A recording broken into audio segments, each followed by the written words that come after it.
Please, the show starts in 10, 9, 8, 7, 6, 5,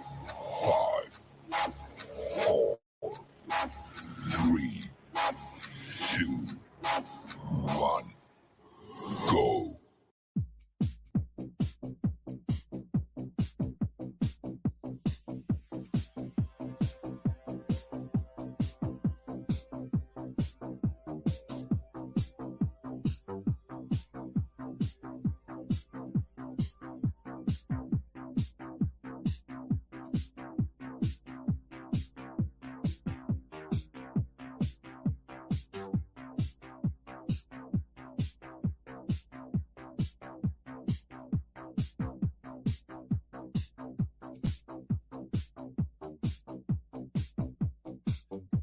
Ladies and gentlemen, boys and girls and children of all ages, it is the loudmouth of all loudmouth, Dirty here with a very, very special show tonight.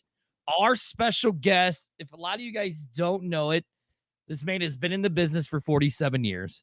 And as you see, Arlington's not here. I don't know where he is. One of the biggest interviews we've ever had in our entire life, and Arlington's not here. I think his car broke down or something. He said some excuse. But we have literally one of the biggest interviews that we've ever had in a long time. A guy has been a very big supporter of ours when he was here in St. Louis. This man has been in the business for 47 years. This man is a St. Louis Hall of Famer. He is a pro football voter, not just for pro football, but the senior committee for pro football.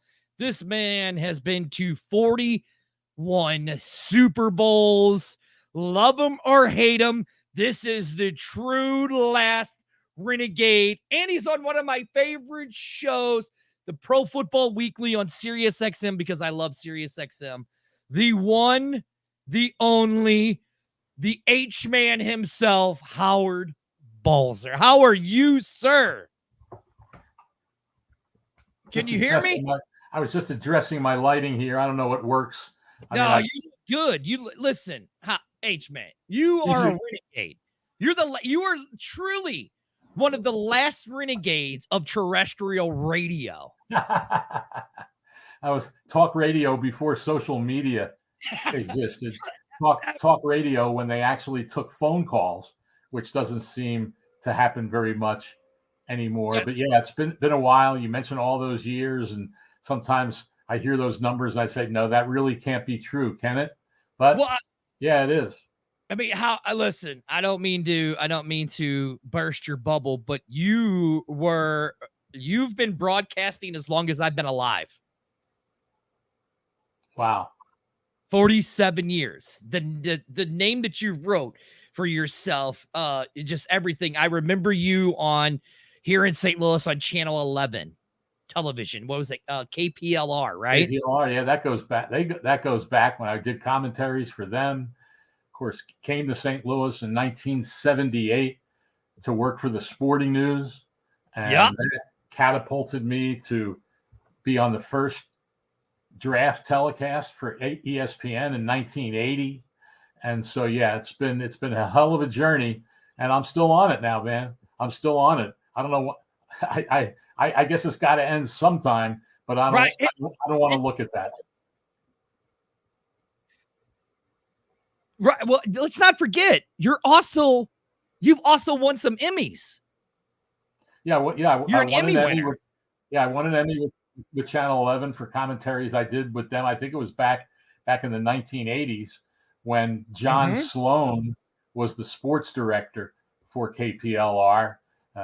Did that, won some awards in the Pro Football Writers Writing Contest, written for a lot of different publications, obviously now here in Phoenix for GoPHNX.com, covering the Cardinals as things have kind of gone full circle.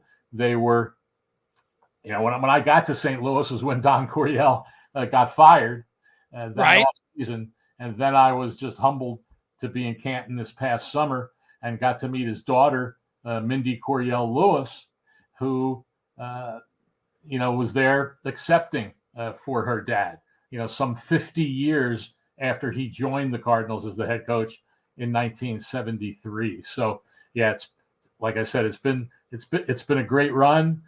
I'm continuing it until, as I've always said, as long as people will be interested in hearing me talk or write, I'm going to do it until I can't anymore, and hopefully that day is a long way away.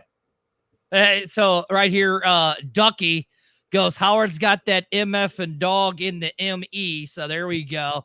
I mean, Howard, it's amazing like how well you were known across not just pro football, but even spring football, which that's the reason why we're going to have you on, because you actually made you had some stuff that you talked about the spring football.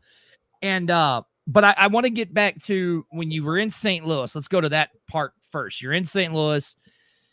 You're covering the St. Louis, at that time, the St. Louis Cardinals, right? When I got to St. Louis, yes.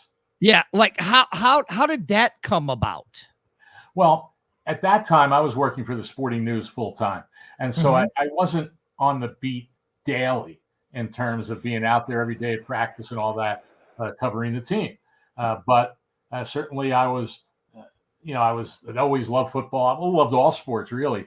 But what really happened was that the following year, I got there in 78. The following year, in 1979, I started writing a column for the Sporting News on pro football. And of course, like I said, that led to the ESPN deal the next year. And so I got in touch with the Cardinals. Is there anything, so I'd go to the games.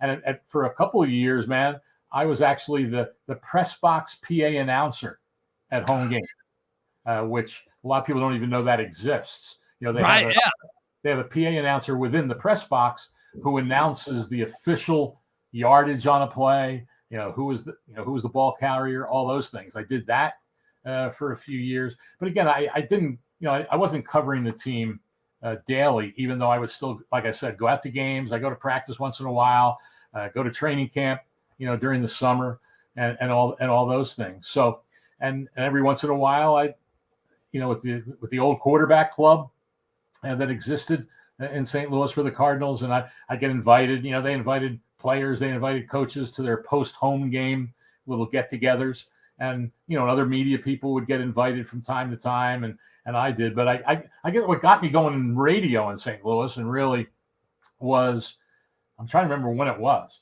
It was shortly after I got to St. Louis, and there was a talk show that started on KSD radio, 550. Then it was called KSD.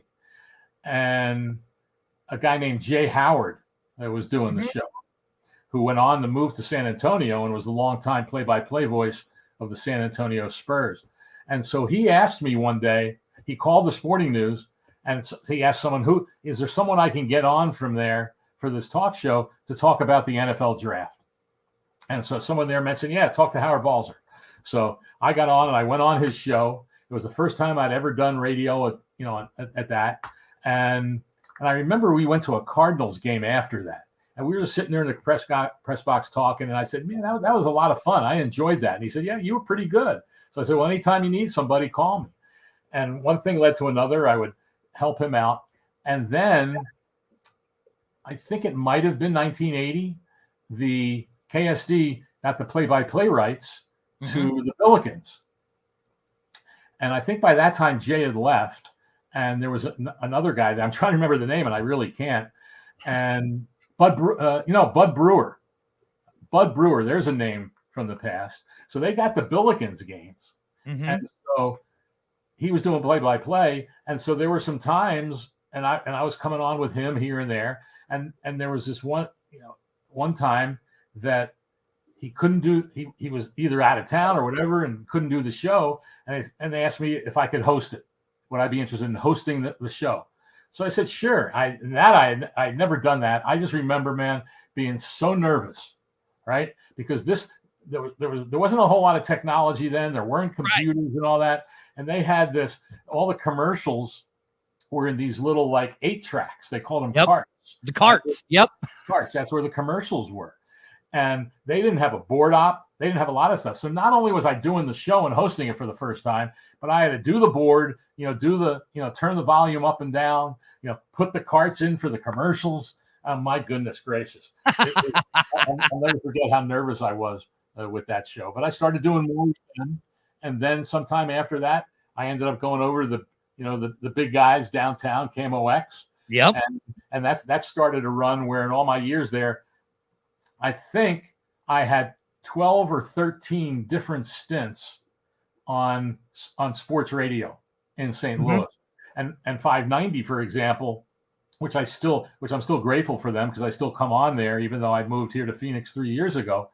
I still doing some hits each week, but 590, I ended up like 3 different times being with them, right? I'd be at 590, then I go here, go to in 1380, started their All Talk, the first All Talk radio, all sports talk radio in St. Louis, and then was at 550 for a while. I mean, I don't know if there was a station that did sports that I wasn't on. I don't think so. Not in St. Louis.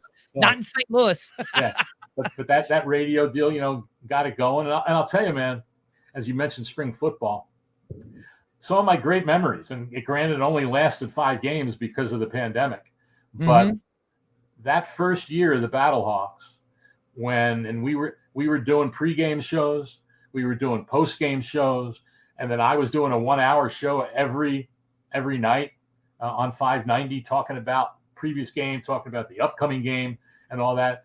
That one of my greatest memories with that was that first game that the Battlehawks played when it was February, and who knew what the weather was going to be. But right. It turned out to be a gorgeous day. I don't know, 55, 60 degrees. Yep. And all the players, and they're all, they're celebrating in the street and doing this whole bit. And the crowd was just obviously unbelievable. And that, I still remember driving down Highway 70 from home to go to the game that day and say, man, it's the XFL, but it's still football. And it's so cool that we have football to follow again. So, all my St. Louis memories are great ones. It's where I raised my family. I really made my chops in the business with what the draft on ESPN led to.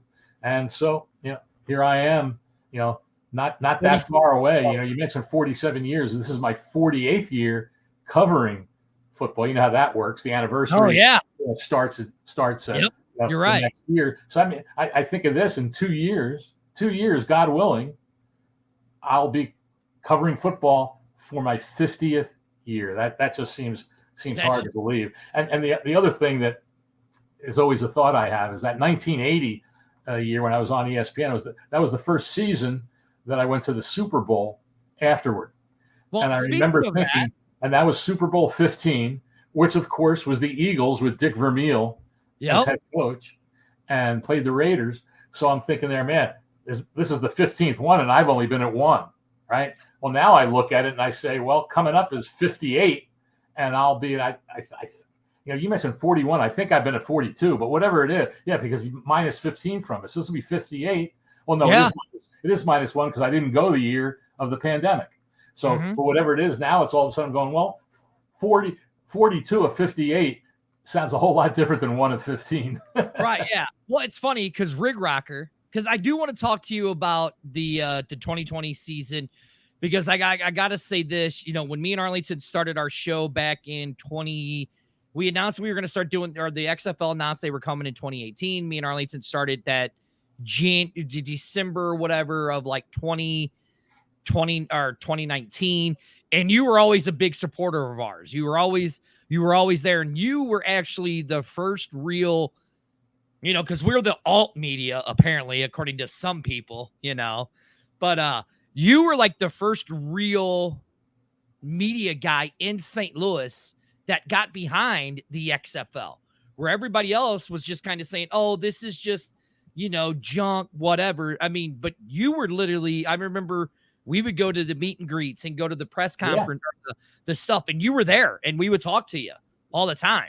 And I remember coming on the show you guys did that night when I think it was when they announced the name, And Yeah. what brewery was it in the Grove? I forget the name of it. It was Urban Chestnut. Urban Chestnut. Yeah. Yeah, right. I mean, Exactly. that's the name. There was a nice crowd there, and you guys were doing your show, and I came in and sat in, and everyone was saying, "Well, what do you think of this name? What do you think, Battle Hawk?" I don't really like this. And I remember saying, "Hey, you know what? It's a name, right?" We thought, and they unveiled the logo, which I thought was pretty cool. Right. And so I said, "You know what? After the team's been around for a while, right? Everybody's going to say, yeah." Everybody was saying that's a pretty cool name, and now, obviously, with all the cacaws and all that, no one remembers. There's probably no one who remembers saying, "Well, I don't like that name. That's a bad name." Exactly. Now, Rig Rocker wants to know: out of the 41 Super Bowls you have ever covered, which one was your favorite? Oh, that's easy, man. I mean, how can anyone even ask that? Well, he's from Houston. It's the Rams and the Titans. I mean, Right? come on. I mean, that was just incredible. I mean, that was the culmination of just such an unprecedented, unexpected season, with Kurt Warner and the whole bit. And of course, I still, this is one of the craziest things. It's actually the year before I moved to Phoenix, and I had family living out here. I have, sons living out here, and my wife and I came out. This was the year before the XFL, because I was actually doing some work for the Alliance that year. So that was true. You were. So that was 2019. So we came out to Phoenix for about a week to 10 days. And the NFL was having its meetings here, and we got to see family. I went to a Arizona Hot Shots game where John Wolford was one of the quarterbacks, and Mike Martz was the coach of the San Diego Fleet. And the thing, though, about it is that we're in the airport leaving Phoenix to come home, and I see some guy like lurking a little bit at the gate area, and he's kind of looking at me and this and that. And so at one point he comes up to me and he says, "Are you Howard Balzer?" And I said, "Yeah, I am." He said, "Oh man, that's cool. It's so great to meet you." But then he said the greatest thing. He said, "I'll never forget that 99 season when you burned sage." Yeah. Well, it's funny that you say that. I still have people come up to me and talk about that. And here you go. Scott says, "Let's burn some sage," right there. and then it was so amazing last year when the Cardinals were going bad. And I guess Mikolas didn't do it this year because it just got so bad he figured it couldn't work. But there was that shot of him walking around the outfield burning sage in Busch Stadium. And I said, "Yeah, there's a man who knows what it's all about." Right. Now, spring football, because you even got to cover didn't you cover the original USFL? Oh yeah. I was at the Sporting News then, and I covered that big time. I mean, at the Sporting News back then, we had statistical books on all the different sports. There was an NFL Pro Football Register, which had every player and all their transactions and stats and other things. And when I was at Sporting News and the USFL began in 1983, I convinced them to do a USFL register, and we had a book that had all the players that were in the league. And so, we covered it in the paper on a weekly basis in the off season, and then was at each of the USFL championship games. So it's always about football. And there's some will criticize it. "Oh, well, this isn't the NFL." Well, so what if it's not the NFL? It's still football. And that was a pretty darn good league. And let's remember one thing. If it wasn't for, the previous president of the United States, who knows? Who knows what would have happened? Because the USFL had found this niche, was doing pretty well, and then he came in, and all of a sudden, but he wanted to be in the NFL, and they convinced all these other owners that understood what they were trying to build. And he convinced them, "No, we got to move to the fall. We got to move to the fall." They didn't really want to move to the fall. They wanted to say they were moving to the fall, then not be able to get a TV contract, and then they could turn around and sue the NFL for antitrust violation. And that's what they did. And they figured, and Donald Trump figured, that it would bring the NFL to its knees, and they'd have to bring in some of the USFL teams as a settlement, and Trump would be able to be the owner of an NFL team. Well, we all, of course, knows what happened there. And for those who haven't seen the book, Football for a Buck, I believe was the title, written by a guy who's written a lot of books named Jeff Pearlman. He did a Yeah. remarkable, history of that league and what it was all about. So they sued, and they actually won on antitrust grounds. And then the award was $1, which was tripled to $3 because when you have an antitrust violation, it trebles the damages. So they said, they're a monopoly. They're a monopoly. But it's $1. That was one of the classics of all time. We'll never know what would have happened if they had just let the league continue and see how it could build from there. But yeah, I've always been a supporter of all football. I mean, what the heck, man? In St. Louis, here's a funny story. The Cardinals right now have a defensive lineman, 6th-round pick this year, who went to West Virginia named Dante Stills, right? So I'm reading his bio when he was drafted. And his father, Gary Stills, played about 9 or 10 years in the NFL, mostly for the Packers. And then all of a sudden I see his uncle, who was his father's brother, obviously, Ken Stills, also played a little bit in the NFL, but was also a coach of the River City Rage that played out in St. Charles for a few years.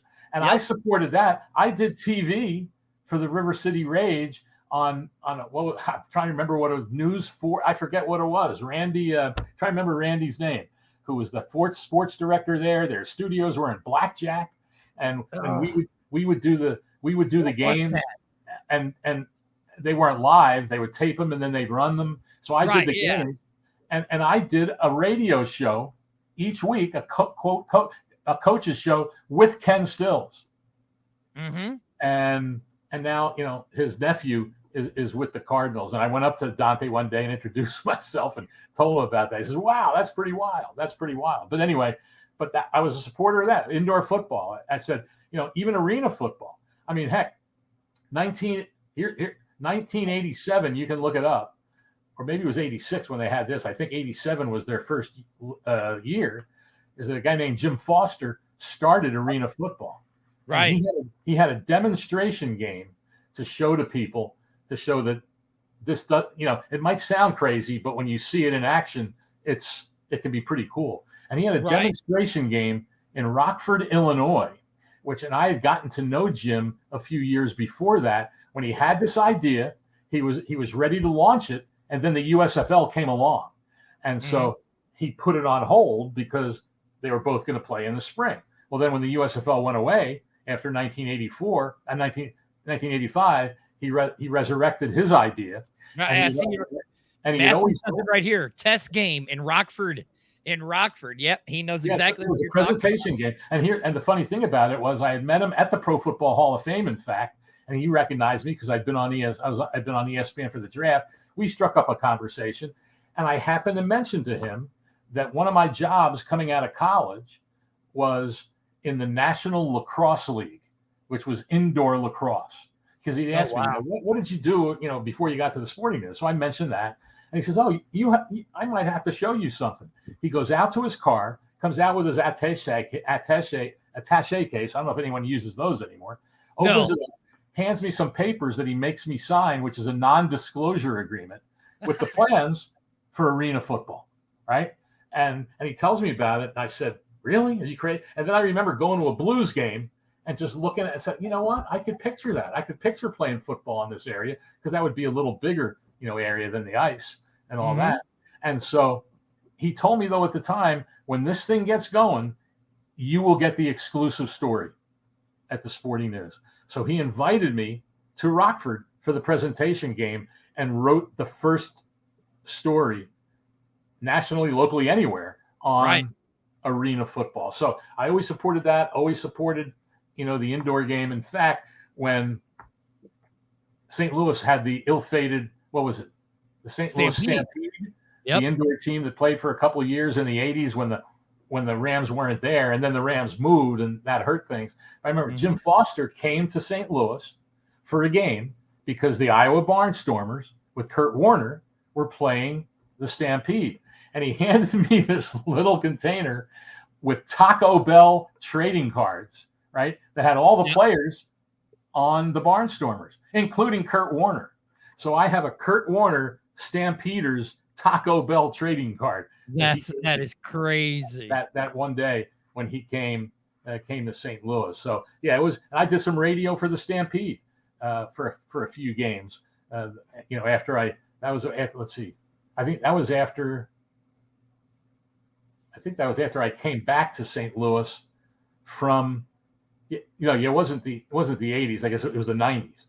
Yeah, because David and Matthew say 94 to 96. Yeah, so after I came back to St. Louis from Las Vegas, which I went where I moved for a year and a half after St. Louis didn't get the expansion team, I came back and did some radio. And Jim Otis, the former Cardinal fullback, was the team president. Yeah. That was the next question I was getting ready to ask you from Matthew. Was Jim Otis involved with the Stampede? You just answered. He was. And, anytime I talk and get in, podcasts like this or whatever, memories just come back and little stories, here and there. One quick funny story, because I know we got to talk about all the spring stuff, but there was a playoff game. Balzer, this is about you, man. You're a legend in the football world. I mean, in spring football, any kind of football, you are a legend. People know you all over the world. All right, go on with your story before we get to the current stuff. We go to Iowa for a playoff game. I'm doing the analysis. I think it might have been Trey Wingo doing the play-by-play. And so we go to Des Moines. Pretty sure that's where it was for the game. The Stampede are playing them in a playoff game. Kurt Warner's playing for Iowa. And we get to the airport, come out, and there's one of those newspaper boxes, which probably don't even exist anymore. And they get the paper out, the Des Moines Register, right? And the Des Moines Register, the sports section was called the Peach. And it was actually in the color of a peach, right? So he pulls out the paper, the sports section, and there at the top, Barnstormers, playoff action tonight, whatever it said, a big story on the game, the whole bit. And he says, why can't we get this? This is what we need in St. Louis in terms of coverage in the paper. So I said, well, Jim, let's flip the paper, see what's on the bottom fold, because it opened up. That was just the top fold of the paper. So we flip it, and on the bottom there were stories about American Legion baseball. And I said, that's why it's on the top fold. Because they don't have a Major League Baseball team, and they don't have all the other things that are going on. And so he kind of laughed and said, "Yeah, yeah." So now like I said, you covered the Alliance, you covered Charlie's League, as me and Arlington like to call it, right? You covered the XFL in 2020. But let's really talk about it. Now there's the new USFL that has survived. We're going into season 3 with the USFL. Now there's the XFL that was bought out by Redbird Capital. Everybody wants to say it was Rockin' the Danny, but it was really more Redbird Capital as the buyers. So you tweeted, latest on the fluid in the USFL, XFL from a source. Looks like 12 teams with 2 team hubs, 4 XFL teams departing: Orlando, Vegas, Seattle, and Houston. Meetings this week and hopefully finalizing the announcement anytime prior to Thanksgiving. Some other cities could change. Goal is to have owners in 2025. So let's really break that down. Now, Howard, I mean, you're way more of an insider than I am. I have a few connections within the XFL and all that stuff, right? But let's break that down. From what I've heard, it's going to be a 12-team league, like you said, but it was originally going to be 6 and 6 from both leagues. But now this has changed all the time, right? So let's go with there first. I've heard the 2 hub cities, that it's going to be 2 hubs per city. Now, if you're a betting guy and a football guy that knows football, where are you putting your hub cities at? Well, or do you have an idea of where they will be? Right. First, let me say that we were all heard all this stuff. And when I put my first tweet out a couple days before this one, it was more saying that the whatever announcement is coming is imminent, because it's been pretty darn quiet, except for these rumors. It's been pretty quiet for the last month. And so, but what I've also been told in the last couple of days, as a lot of people have reacted to this, is there's been some people that told me, well, it's still fluid with the cities, and someone put it, Seattle out. How does that make sense? They just put, reserve club seats on sale. And so I pointed that out to my source, who has another really good source. And he said, well, as I said, a lot of this is fluid. Nothing is finalized. And so, like you said, it could end up being, at the time that I did that's what they were essentially talking about. But they're meeting this week to really nail it down. And a lot of it could turn out to be, where do they want the hubs to be, which is your question. One thing I would think would be certain is that St. Louis, if they're going to, and this is still something to be decided also, will it be the hubs for practice, but will that also be that's where those two teams play their home games? Or will they do what the XFL did last year and have true home games? Apparently that's still being discussed, right? If it's hubs that both teams play, you can't have St. Louis not be a hub if they're going to be playing their home games in some other city. Obviously, you have to have St. Louis as the site of the team's home games. That's one thing I would think that, it would make no business sense, not to do that. And so, the key is, I know if it ends up being 6-6, and I'm not eliminating the possibility that it could be, they'll say, oh, well, you were wrong. Well, it's like those things. It was right at the time, and that's what's being discussed. Another thing, man, that I've been told is that USFL people are telling people one thing, and XFL people are telling people another. And so they're all coming together to try to figure this out. But the one thing that seems clear is it'll essentially be the USFL. And that apparently Rock, what I've been told is Rock might not even have a role. Right. Which, we'll see. But so it'll still be, mostly that. But again, that's why I put in it. Things are fluid and things can change. And, who knows what the final deal, will end up being. Yeah, because like you just said, it changes. It seems like it changes every single day. We could literally do a show every day about the different things that we've heard every single day about this. But the one thing that I keep hearing, and like you've said and you've reported it, is I keep hearing 12 teams, right? 2 teams per hub city. That's the most constant that I've heard. 12 teams, 2. And then hub cities, 2 teams per hub city. So, like you said, I've said it made sense. Now, to me, because like right here, Brahma Babe says the hub cities don't make sense, right? In what respect? Well, here's the deal with it, and this is why the one thing that I put in one of my tweets, which kind of was glossed over and not talked about a lot, was the aspect of, they've got to make a decision here pretty soon, because apparently they're, personally, I like both leagues being around, because from the week after the Super Bowl until July 4th, there was a football game every weekend, right? It's pretty wild after the NFL has already played from, preseason through the Super Bowl. And so, but what I'm being told is the season is going to be sometime in February to start, maybe even early March. But bottom line is, we're in November now.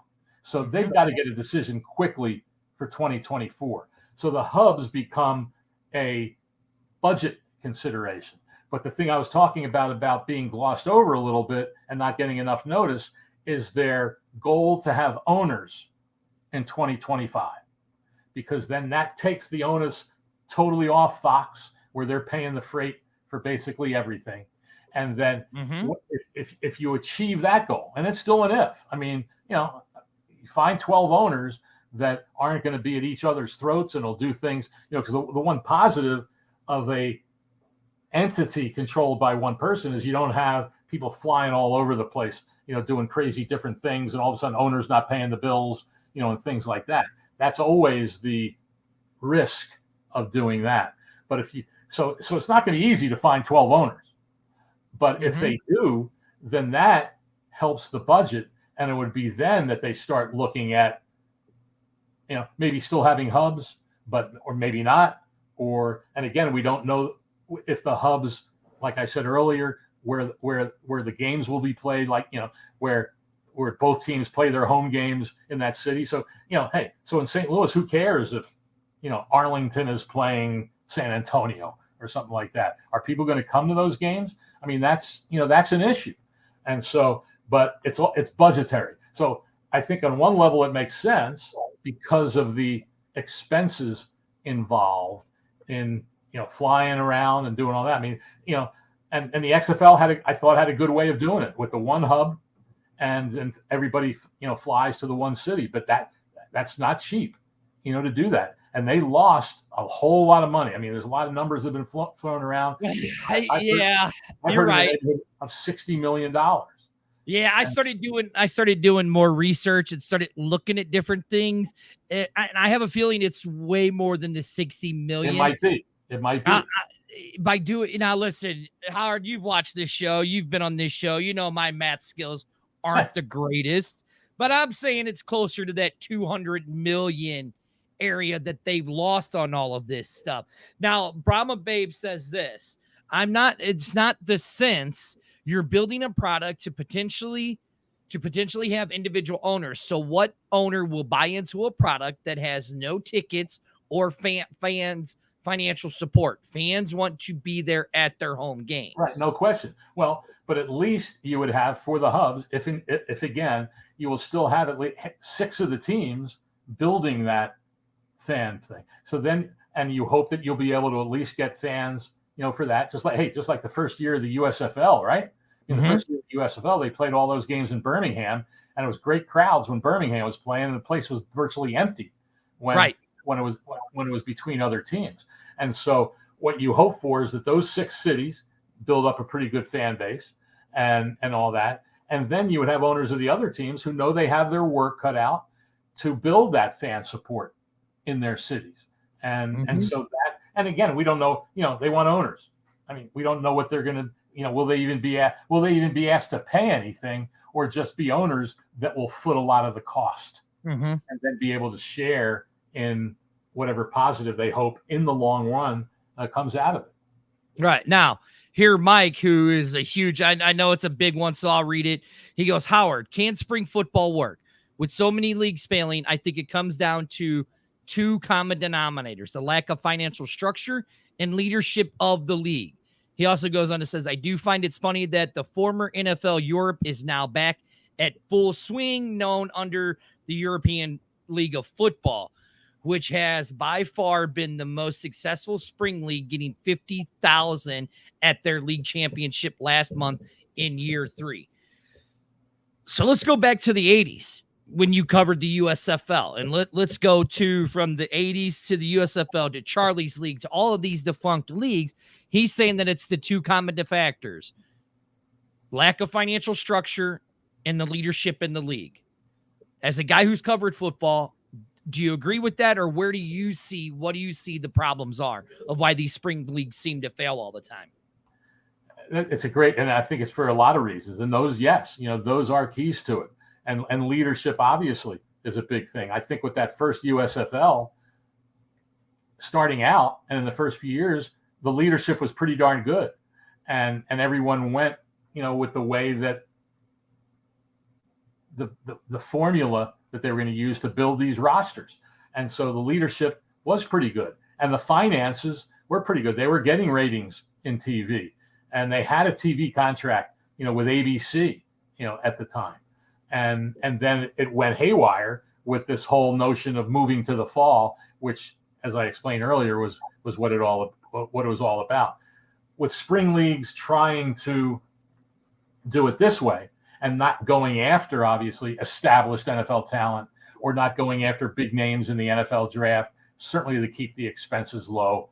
It is about leadership, no doubt about it. The financial structure is important, which both leagues have tried to do as much as they can to keep costs down. But hey, let's be honest. I mean, football is an expensive sport. And so what you need is, the people with the money that will have staying power. And that's sometimes not easy to do. But it obviously comes down to money. And with that comes leadership and all those things. So it's no guarantee that this would work, but it does take time. It does take time to build a product. And what you want to try to do is build it and have enough teams so the TV ratings can be pretty good, and you build that aspect of it too. I mean, let's be honest. The NFL is a TV league. Yeah, they get great attendance and all that, but the money is made on television. Now, I'm not suggesting that one of these spring leagues will ever be at the level of the NFL, but if you can build a league where there's teams in enough cities that will watch it on a national basis, that's important. I mean, how many people in cities other than the cities that have these teams are going to watch? They might flip around and watch for a little bit, but it's not their team. It's, they don't know most of the players. I think one of the things they need to do, and this isn't the panacea, but I think it can help, is that they need to build a relationship with the NFL and I think one of the great things for both the league and the NFL would be that when the spring league begins, that just like the NFL used to do with NFL Europe, they can send players to the spring league that they have under contract, that were on their practice squad, and especially quarterbacks. Who's the third quarter? Some of these third quarterbacks, young guys on NFL teams, don't even get a sniff during the season, but could develop into pretty good players, but they never get a chance to play except a little bit in the preseason. Well, how about if you game 10 games, 12 games, whatever it's going to be? And here's the crazy part of it, is that Kurt Warner never would have gotten his opportunity with the St. Louis Rams unless a guy, I'm trying to remember his name now, Al, man, I hate it when I can't remember guys' names, but he was the coach of the Amsterdam team in NFL Europe. And he approached Charlie Army, the general manager of the Rams, because teams were allocating guys, and a lot of teams were allocating guys that were on their roster, NFL players and NFL quarterbacks. Jake Delhomme played in NFL Europe. So he wanted the Rams to sign a guy, and that it would be Kurt Warner, because he wanted to bring him to Amsterdam and be able to tell the fans there that, hey, we've got a quarterback that's on an NFL team. How many people in the Netherlands are going to know, well, gosh, he's just, he was allocated by the St. Louis Rams. And so the Rams gave Kurt Warner a tryout. He went right here. He says Al Luginberg. Lukenbill. Yeah, there you go. Yeah, that's how. Yeah, it's I knew we were going to get somebody to give you the answer. Luginbill, I think. Lukenbill. Yes, that was the guy who also, by the way, I think was the running backs coach, or was a coach on the San Diego State staff when Marshall Faulk played there. And Sean Payton, I think, was the quarterbacks coach. But be that as it may, I think Lukenbill might have been helping with recruiting. But anyway, if you're able in these spring league cities to be able to say, hey, we just don't have some guy off the street or whatever, there's some young guy who's trying to make it, it's not a bad thing to have, but you can get a guy, hey, this guy was with the Bengals last year. This guy was with right here. Prime example, PJ Walker, Devontae Turpin. Here's what I like right here. Look, offensive linemen who need game snaps, right? Who have just been on a team's practice squad all year, or never got in a game. Maybe they were on the regular roster but never played. Get those guys snaps, and so that helps. I think it helps the player.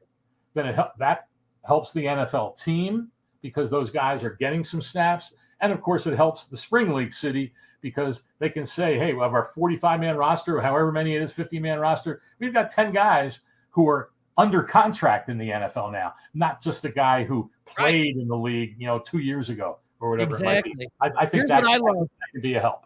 Howard, here's what I love. You know me. Trolls don't bother me because I'll blast them out right on the air.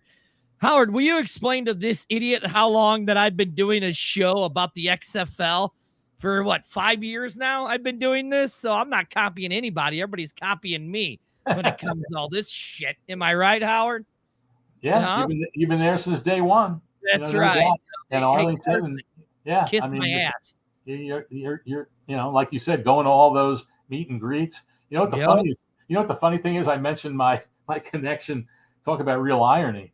My connection with the National Lacrosse League, and this was back in the 70s, right? Right. You know what the former president of the Battlehawks, Kurt Hunzeker, is doing now? He's in charge of the National Lacrosse League. Yes. I think he's not the commissioner or anything, but I think he's like a bit. He's like a big charge in terms of. Isn't he like the vice president or something? And all, and yeah. So he's doing indoor lacrosse, which right. Yeah, which is pretty pretty ironic that league is still humming along. So right, yeah. There's a place for it.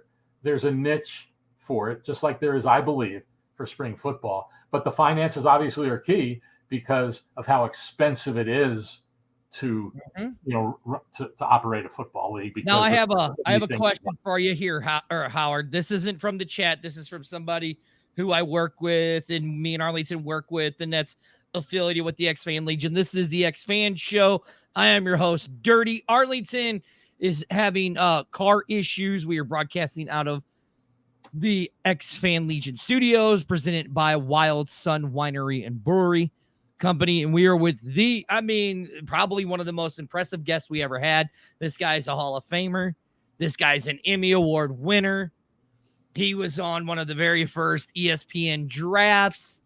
He's covered football for years and years and years. He's a Hall of Fame voter, the one, the only Howard Balzer. Now, Howard, here's the question.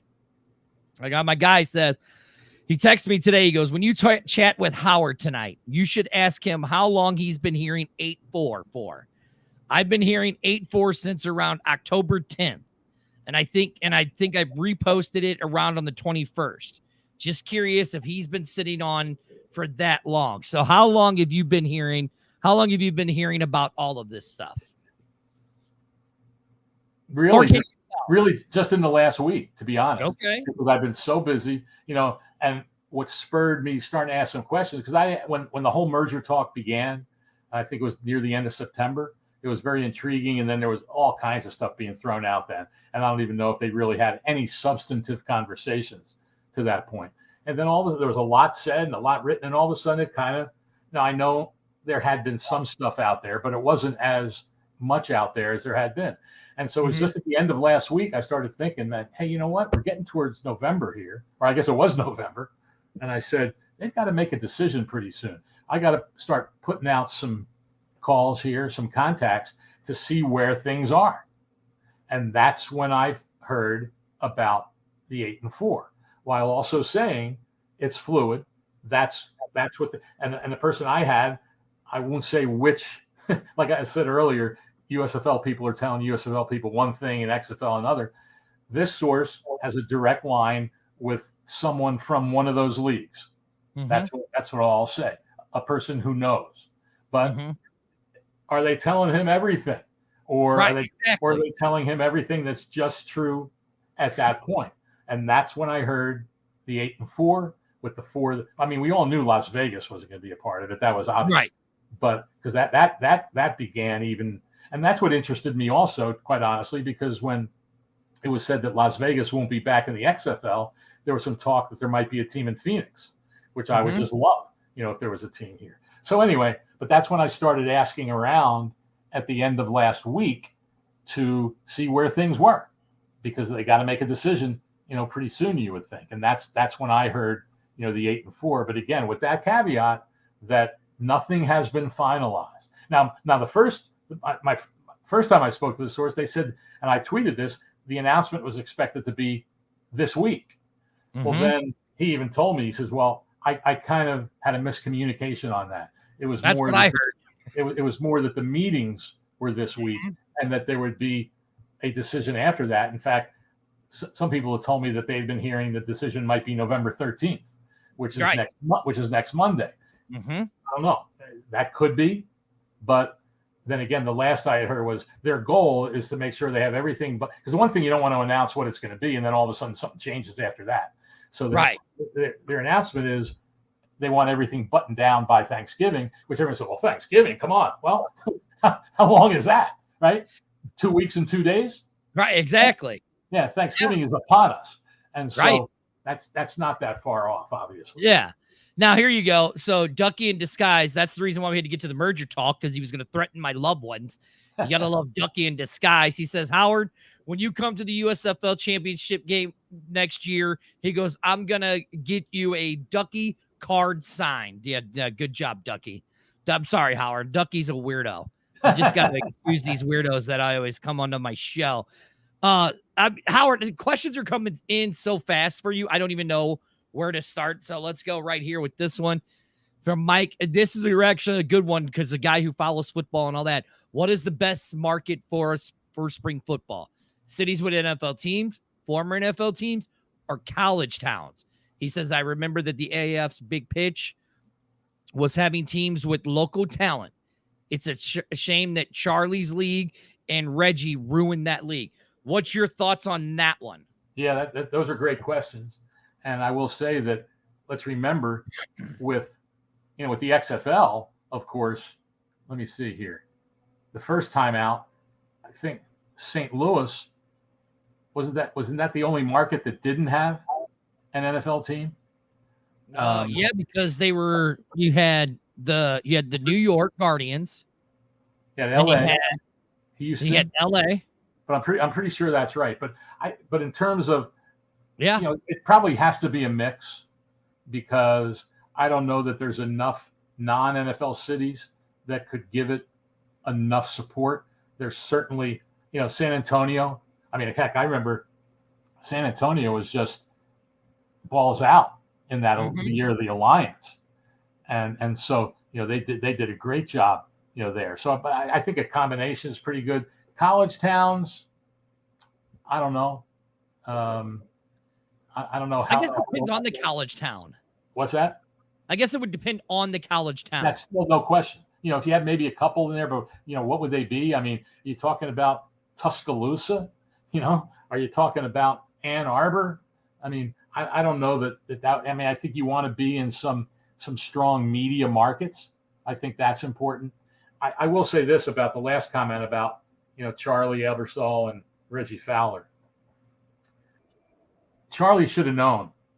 Mm-hmm. He just did not. Unfortunately, he did not do his due diligence on Reggie Fowler, because the guy's just a bad guy, right?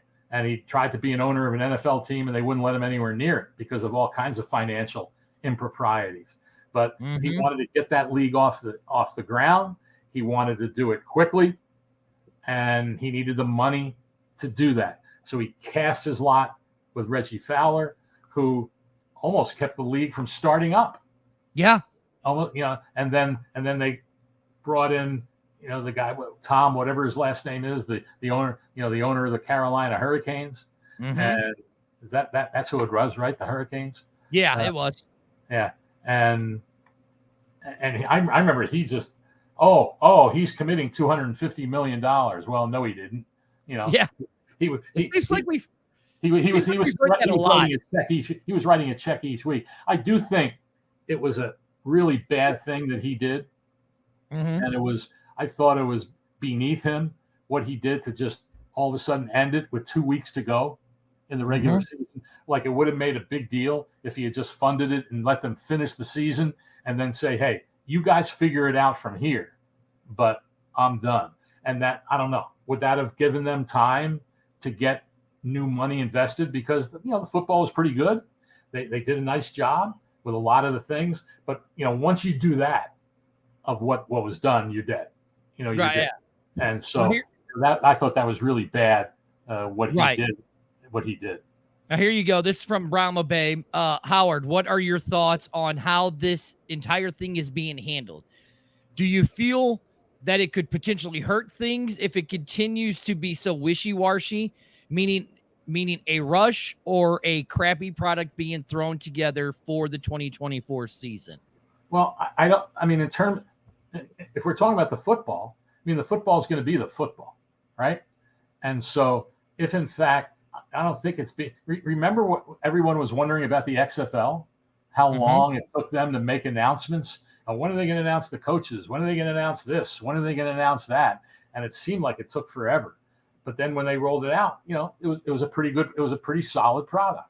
And so I don't think there'll be a real issue with the product here. For the most part, I think they had good coaching staffs. They had good personnel people. The players are out there. There's always enough players available. And now you'll have, 12 teams vying for players instead of 16 for the two leagues combined. So I think as long as this does get finalized, and, it's wishy-washy because they're trying to figure out the best way to go about this and what makes the most sense and have everybody on the same page.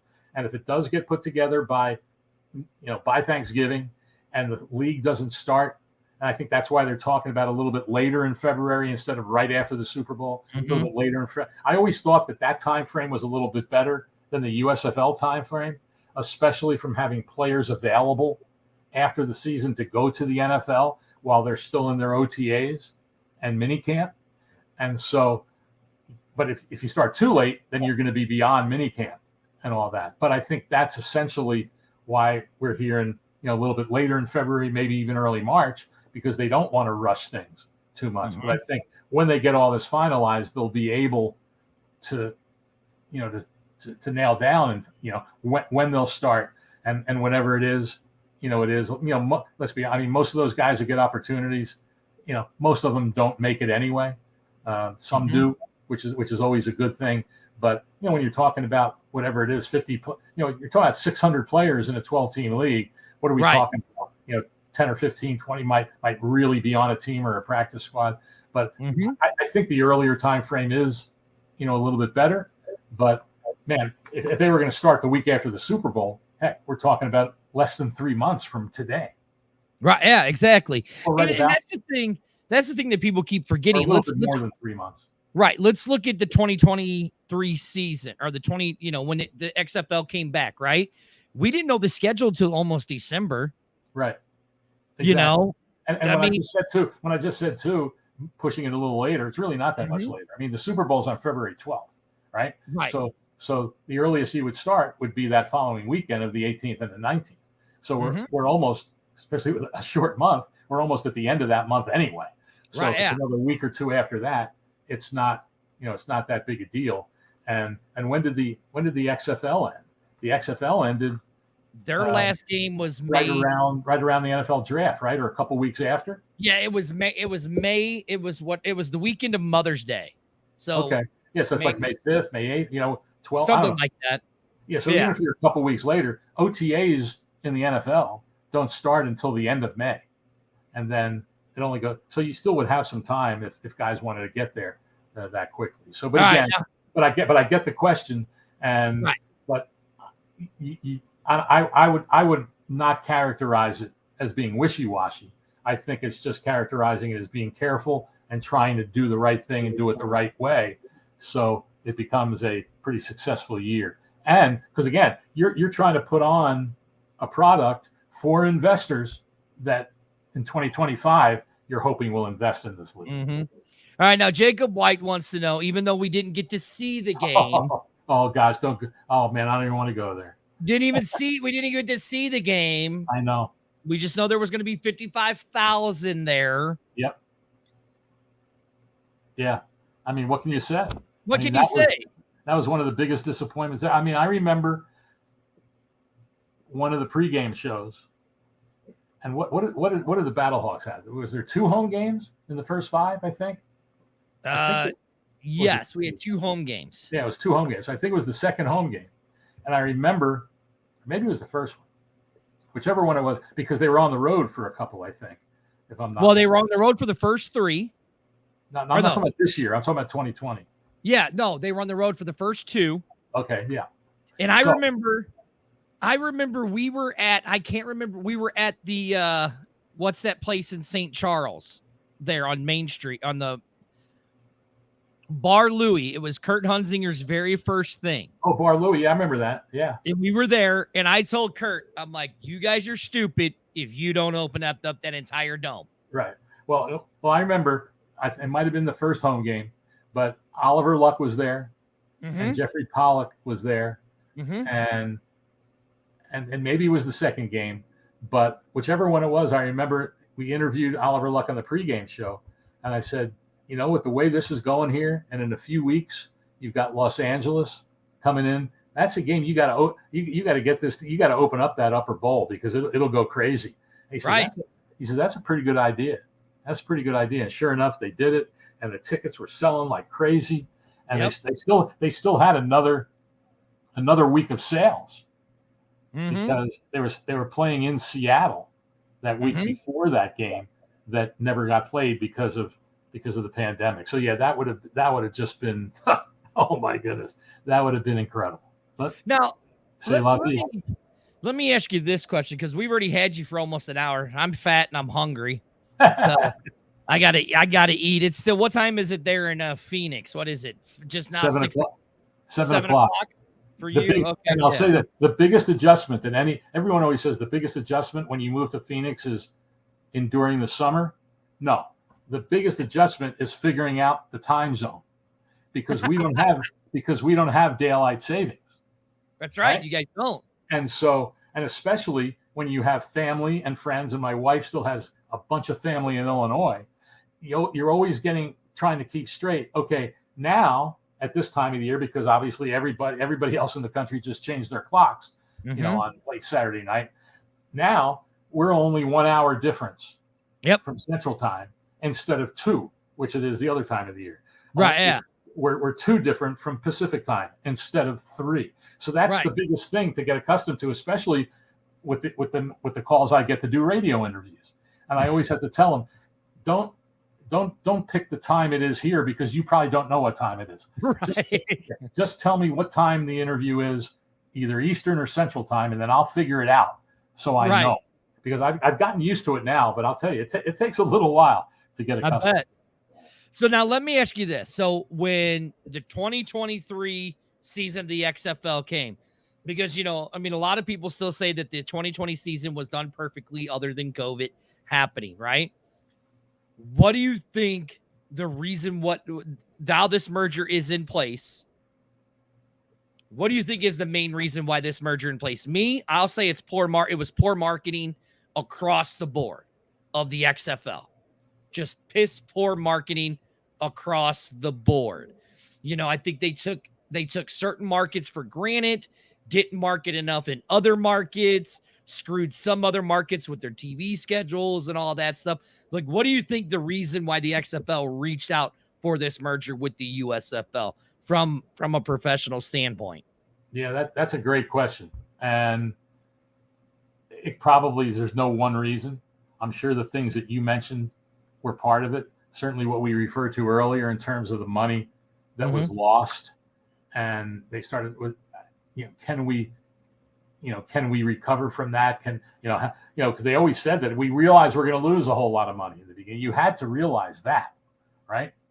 And so, I like to think that it was also that what are the chances of, in the long term, 2 of these leagues surviving, playing back to back? I mean, it's just too much to think that 2 could survive.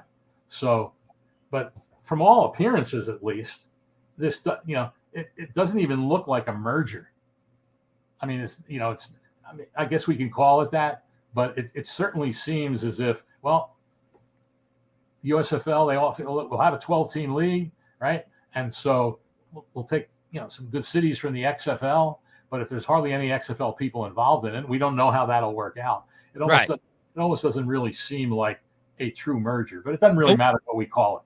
But I think overall it was the best thing for the future of spring football, and to attract perhaps ownership is to have one league and then go with it at that. All right, we're going to do 3 last questions, Howard. I'm going to let you go. Howard, give a plug where people can find you on Twitter, where they can listen to you at, on SiriusXM, all of that stuff. Tell people where they can find you at. At HBalzer, BALZER 721. That's where you can find me on Twitter. And on SiriusXM, I do a weekly Pro Football Hall of Fame radio show with Joe Horrigan of the Hall of Fame. And that airs on Wednesday evening, starting at 9 p.m. St. Louis time. And we have Hall of Fame guests on it. and just have a really fun 2 hours. The show gets repeated at different odd hours, like 6 a.m. to 8 a.m. on Saturday morning and all that. But the first airing is Wednesday night. And the other thing, though, is if you have Sirius, I always say this to people, download the Sirius XM app. Yeah. If you get that app, I mean, the great thing about that is you can listen to obviously anything on it. But when you listen to shows like the NFL radio or things like that, there's no commercials in it. Nope. And so if you're not you don't want to listen from 9 to 11 on Wednesday night or whatever time it is, just call it up on your on your mobile device and listen there. So that's that. And then my writing on the Cardinals, and there's a big week with the Cardinals with looking like Kyler Murray's coming back to be the starter on Sunday at home against the Falcons. Go PHNX.com. You can read all my stuff there. And still, there's an archive. If you just click Cardinals, all the stories are there. And I know a lot of people, I got a lot of great notes from people in St. Louis for the story I wrote on Don Coryell back after the Hall of Fame enshrinement ceremony. And I wrote a big, maybe it was right before it. I think it might have been the week of it. Well, anyway, I wrote a story on it, so you can go through the archives there and find that story. Had amazing stories on what kind of a guy Don Coryell was. But if you have any interest in, the Cardinals of yore, check it out. Go PHNX.com. Here we are. We're gonna go rapid fire, Howard. So somebody asked earlier, Howard, what's the chances Bud Bedwell brings the Cardinals back to St. Louis? Slim and none. There you go. That's what I thought. The next one. Let's see. Should the NFL stop testing for cannabis? Yes or no? Yes. Okay. And then have you heard anything about St. Louis getting the AAF team or the arena football team to start in 2024? I haven't heard that. I haven't really asked about that. I did have a contact here because there was talk of a team might come to Phoenix, but I did not ask about St. Louis. So that I'll try to get that answer and see. There we go. All right, now I'm going to give Sonic Tant, whatever, however you say that, me. He goes, why is this merger so set with the Gamblers and not the Roughnecks? That's an interesting one because that's been a mention on a lot of the threads on Twitter that have been that I've been connected to over these last few days. And I made the point, yeah, I know the Roughnecks had. I mean, why would the Roughnecks have more following than the Gamblers, right? It's two teams in Houston. They're playing at different times. Mm-hmm. I don't know. Does it really matter that much? I'm sure the reason, if it in fact ends up that way, it's because the Gamblers were in the USFL and that they're figuring, hey, the fans of the Roughnecks, are they really going to say now, oh, we're not going to watch spring football anymore just because it's not the Roughnecks and it's the Gamblers? I mean, I don't know. I have heard, I'm not sure. Do you know off the top of your head who the coach of the Gamblers was? No, I don't. I'm not sure either. I have heard that they still want Wade Phillips back. That's what I heard. As in some city as the head coach. And in fact, my good friend, and maybe yours, but Mark Lillibridge, the Bridge, yep, he was Wade's personnel guy. And so I'm sure he's totally wondering what's going to happen here. But he was Wade's guy. So if Wade's okay, he'll be okay. But maybe it'll be a city other than Houston. But Wade is Houston true and true. So I would think it would make sense. But again, I'm not sure who the Gamblers coach was last year. Right there, Kevin Sumlin was the Gamblers head coach. Oh, okay. Well, yeah. Hey, you can move on. You can put him somewhere else if you want him to be a coach. So right. Have Wade be the Houston coach because that only makes sense, being as his book said, being the son of bum. That's right. All right, Howard, thank you so much for joining me. We could literally just keep doing this, but like I said, I'm 250 pounds. I'm fat and I'm hungry, so I gotta eat. We gotta definitely get you on again. I gotta talk to you about Kyler Murray because I'm not a fan of Kyler Murray. So you're gonna have to try to sell me on Kyler Murray. I don't think the Cardinals should have spent that kind of money on that kid. Well, a lot of people think that. A lot of people believe that. I'll just say this. I mean, when you talk about fan, there's a lot of mixed opinion on him, so I don't want to get in a long discussion about it. But the one thing that I wonder, and I've written it, right, and hardly anybody else has, is that when the new general manager, Monty Ossenfort, and Jonathan Gannon as head coach came into this team, the only quarterback they had under contract besides Murray was Colt McCoy. Right? Then they had David Blau, who was set to be a restricted free agent, and they didn't tender him, and then they brought him back on a lower contract. And then the quarterbacks they added was Clayton Tune in the draft, 6'4". Jeff Driscoll, who's bounced around the NFL a little bit, now back on the practice squad, 6'5". When they traded for Joshua Dobbs, 6'4". Colt McCoy, 6 foot, was sent packing. David Blau was cut, 6 foot. So that says to me that this team likes taller quarterbacks. Right, exactly. So I wonder if they truly believe deep down that a 5'10" quarterback who, aside from the ACL, and this goes beyond just his playing ability, a 5'10" quarterback, besides the ACL, had 7 other injuries during his first 4 seasons, including 4 other ones to his legs. Is that type of quarterback sustainable over time to build a team around, again, at 5'10"? And they might deep down not believe that that's the case. We're not going to find that out for a bit of time, but I do wonder about that. And I very rarely hear people even talking about that. There you go. All right, Howard. Thank you for joining us, brother. Much love to you. Keep up the good work over there in Phoenix. You know, it's getting cold here in St. Louis, so you're probably enjoying the warm weather, aren't you? This is the time of year that you come here for. When you walk outside on November 7th, and at 10 in the morning, it's 67, 70 degrees, and then it's 82, 83. And it's like that, it get a little chillier in December and January, and some of the days is only in the 70s, sadly, right? But from November to May, and even in October to a degree, is just absolutely glorious. Yeah. Rub it in, Howard. Right here, Richard says, Howard, you need to come on the show more often. And I'm going to leave it with Leo right here. He says, enjoy your dinner journey. Thank you for the information. You certainly took the show up a few notches with Howard. Loves us. Howard, thank you so much for joining us, man. I do appreciate it. You are the man. You are a legend in the sports world. Much love to you. Thank you for all the support that you've given me in Arlington over all these 5 years of doing this our little show that's, small time, small potatoes. So thank you for all the support that you've given us. I appreciate it, my man. My pleasure, man. Hey, send me the link and I'll tweet it out. All right, bro. I will. All right, Howard. There you go, guys. Take care. Yep. Thank you, sir. There it is. That is Howard Ballwiersler, the man, the myth, the legend. Go. You found him on his Facebook. You found him on Twitter, all that good stuff. I am Dirty. Listen, I've told you guys I'm fat. I'm hungry. I don't know. I got to talk to my other 2 compadres about doing a show tomorrow on B-Hawk Live. I know that. I don't know yet. There ain't really a lot to talk about. Oh, thank you guys. But hey, much love to all of you guys. Arlington, hurry up, get your car done, bro, so we can do this again. With that being said, I'm Dirty.